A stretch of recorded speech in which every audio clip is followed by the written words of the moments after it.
નમસ્તે વિદ્યાર્થી મિત્રો, ગયા વખતે આપણે ધોરણ 10નો 19મો પાઠની શરૂઆત કરી હતી.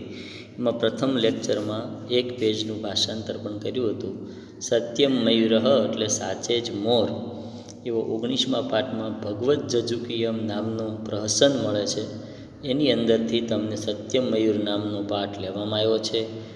ગુરુ અને શિષ્ય બંને એક જગ્યાએ ભિક્ષાટન માટે જાય છે અને ત્યાં શિષ્યને ભિક્ષા માગવાની જે વાર હોય છે એટલા માટે ગુરુ એક બગીચામાં લઈ જાય છે અને ત્યાં જઈ અને ગુરુ એમ વિચાર કરે છે કે શિષ્ય થોડુંક અભ્યાસ કરી લે. એ માટે એણે શિષ્યને એક બગીચામાં લઈ જાય છે, પરંતુ શિષ્ય એમ કહે છે કે તમાલ વૃક્ષના પાનની પાછળ તો વાઘ છે. પરંતુ જ્યારે ગુરુ એમ કહે છે કે ત્યાં કોઈ વાઘ નથી, ત્યારે પોતે આવું બહાનું બતાવીને પોતાની આંખો ઉગાડે છે. મૂળ વાત તો એને અભ્યાસ કરવાની ઈચ્છા નહોતી, એટલા માટે આવું એ પોતે બહાનુબાજી કરે છે. એટલે એવી વાત આપણે ગયા વખતે જોઈ હતી. આ વખતે આપણે એની પછીનો વસ્તુ જોવાની છે. અહીંયાથી જોઈએ. શાંડિલ્ય અવિદાહા દાસ્યપુત્રો વ્યાઘ્રેણ મદભયેન મયુર રૂપમ ગૃહિત્વા પલાયતે. શાંડિલ્ય કહે છે, અરે રે, દાસીપુત્ર વાઘ મારા ભયને કારણે મયુરનું રૂપ લઈને પલાયન કરે છે. આમ કહીને હસે છે. ચંપાનું ઝાડ, કદમનું ઝાડ, સપ્તપર્ણીનું ઝાડ, ચંદનનું ઝાડ, ટગરીનું ઝાડ, ખેરનું ઝાડ, કદલી વૃક્ષનું ઝાડ, માલતી લતા મંડપથી સુશોભિત આ રમણીય બગીચો છે. પરિવાચક મૂર્ખ ક્ષણે ક્ષણે ક્ષીયમાણે શરીરે કિમ તે રમણીયમ આગચ્છ વત્સ પઠતાવત. સાધુ કહે છે, એ મૂર્ખ, ક્ષણે ક્ષણે શરીરનો નાશ થતાં શું તે રમણીય છે? આવું શરીર નાશ પામે. આગચ્છ વત્સ, અરે બેટા આવ. પઠતાવત, અહીં ભણાવેલા પાઠોને વાંચ. શાંડિલ્ય ન તાવત પઠિષ્યામિ. શાંડિલ્ય કહે છે, તે પ્રમાણે હું વાંચીશ નહીં. પરિવાચક કિમર્થમ. સાધુ કહે છે, શા માટે? શાંડિલ્ય કહે છે, પઠનશ્ચ તાવત અર્થ જ્ઞાતુમ ઈચ્છામિ. શાંડિલ્ય કહે છે, વાંચીને તેનો અર્થ જાણવા ઈચ્છું છું. પરિવાચક સાધુ કહે છે, પઠિત પાઠે અપી કાલાંતર વિજ્ઞેયા ભવંતી. વાંચેલા પાઠો સમય જતાં ભૂલી શકાય છે. તસ્માત પઠ તાવત, તે માટે તારે વાંચવા જોઈએ. શાંડિલ્ય પઠેન કિમ ભવિષ્યતિ. શાંડિલ્ય કહે છે, વાંચવાથી શું થશે? સાધુ કહે છે, શૃણુ, સાંભળો. પઠનેન વિના ન પ્રાપ્યતે વિદ્યા, એટલે કે વાંચ્યા વગર વિદ્યા પ્રાપ્ત થતી નથી. ન વિદ્યા વિના સૌખ્ય, અને વિદ્યા વગર સુખ પ્રાપ્ત થતું નથી.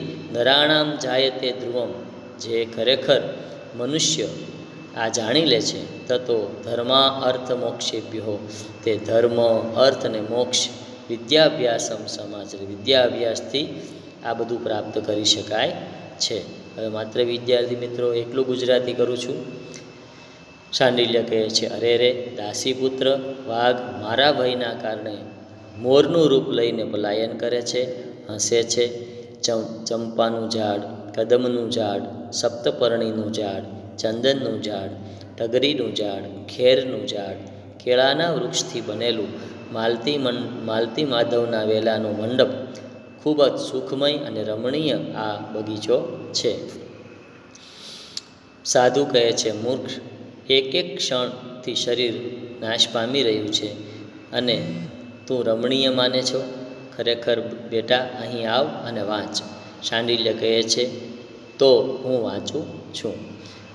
પરિવાચક કહે છે, શા માટે? શાંડિલ્ય કહે છે, વાંચનથી હું જ્ઞાન, અર્થનું જ્ઞાન પ્રાપ્ત કરવા માગું છું. સાધુ કહે છે, વાંચેલા પાઠો સમય જતાં નાશ પામે છે, એટલા માટે તારે ફરી વાંચવું જોઈએ. શાંડિલ્ય કહે છે, વાંચવાથી શું થશે? સાધુ કહે છે, સાંભળ. વાંચ્યા વગર વિદ્યા પ્રાપ્ત થતી નથી, અને વિદ્યા વિના સુખ પ્રાપ્ત થતું નથી.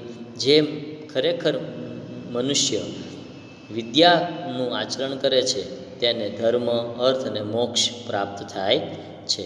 તો વિદ્યાર્થી મિત્રો, અહીંયા પાઠ પૂર્ણ થાય છે. બીજો વિભાગ પણ આપણે અહીંયા સમાસ આપેલા છે એનું પણ એક વખત પુનરાવર્તન કરીને વાંચી લેશું, કારણ કે આમાંથી કોઈ પણ સમાસ બોર્ડની પરીક્ષામાં આવી શકે.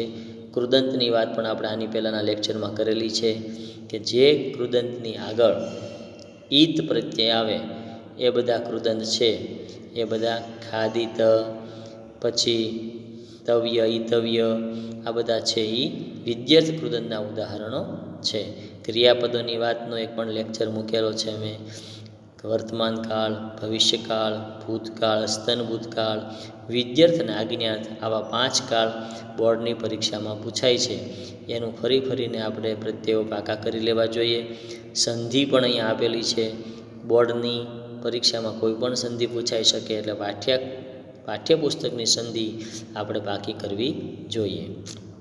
ત્યાર પછી શાંડિલ્ય સ્વાધ્યાયના પ્રશ્નો જરાક જોઈ લઈએ.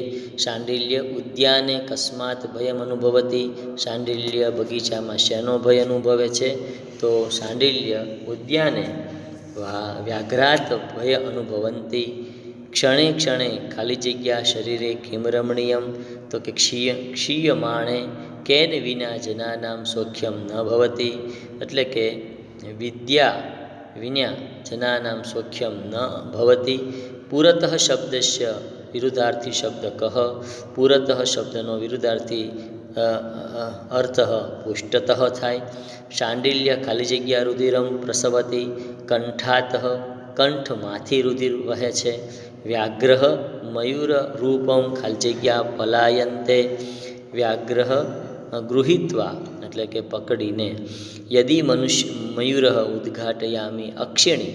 અત્ર અક્ષિણી શબ્દસ્ય સ્થાને ઉચિત શબ્દ ચુનિત. એટલે અક્ષિણી શબ્દનો અર્થ થાય છે નેત્રે, એટલે કે આંખ.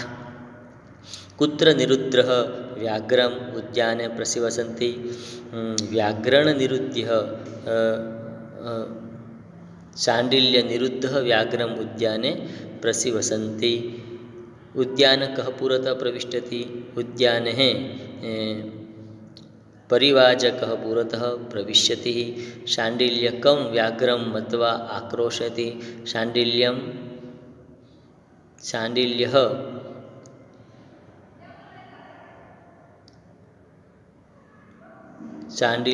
કમ વ્યાઘ્રમ મત્વા આક્રોશયતિ. શાંડિલ્ય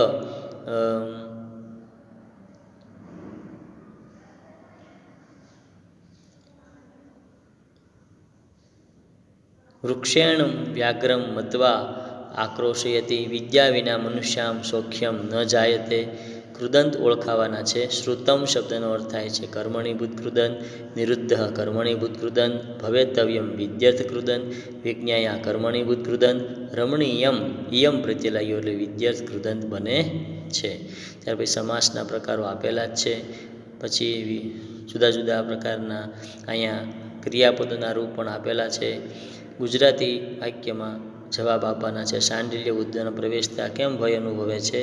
પુરાણોમાં એની માતાએ વાંચેલું કે ઝાડની પાછળ હંમેશા વાઘ રહેતો હોય છે, એટલા માટે એ ઉદ્યાનમાં પ્રવેશતા ભય અનુભવે છે. પોતાને વાઘે પકડ્યો છે એમ માનીને શાંડિલ્ય કેવી બૂમો પાડે છે? પોતાને વાઘે પકડ્યો છે એમ માનીને શાંડિલ્યએ એ ગળાને પકડીને એમાંથી રુધિર વહી રહ્યું છે એમ બૂમો પાડે છે. શાંડિલ્યએ કરેલું ઉદ્યાનનું વર્ણન લખો.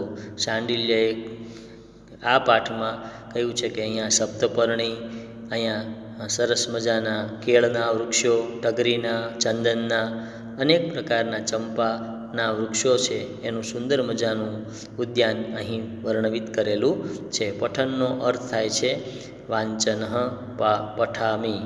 વાંચવાનો અર્થ અભ્યાસ કરવો એવો અર્થ પણ થાય છે. વિદ્યાભ્યાસ શા માટે કરવો જોઈએ? વિદ્યાભ્યાસ કરવાથી મોક્ષ પ્રાપ્તિ તો થાય જ છે, સાથે સાથે ધર્મ, અર્થ અને મોક્ષ ત્રણેયની પ્રાપ્તિ થાય છે. તો વિદ્યાર્થી મિત્રો, અહીંયા આપણે આ લેક્ચર છે એને પૂર્ણ કરીએ છીએ. અને આ પાઠનો સ્વાધ્યાય અને અભ્યાસ અને અનુવાદ આ બધી વસ્તુ તમારે પાકી બુકમાં લખવાની રહેશે. નમસ્તે, આવજો.